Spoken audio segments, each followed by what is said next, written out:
We are here at Wild Animal Adventure, just outside Merrimack Caverns in Stanton, Missouri. You can hear the animals behind me, and they're just about 2 weeks away from their grand opening to the public. And today, we got a sneak peek behind the scenes, so please join us as we go inside Wild Animal Adventure.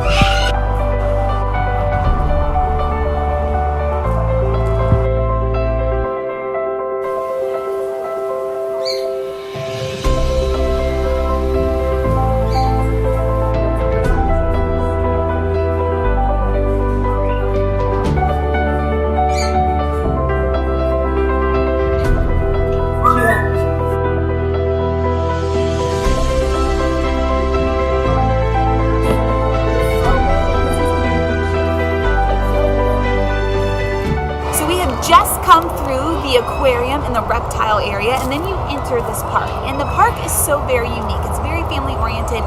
It's a small space, and in this small space are all these animals. And the great thing is here, you get to get super close to them. Not everywhere can you merely walk up to a porcupine cage or walk up to a New Guinea singing dog cage or get to go see an amazing llama up close. This park is very unique and super family friendly.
Hattie, what did you think of that?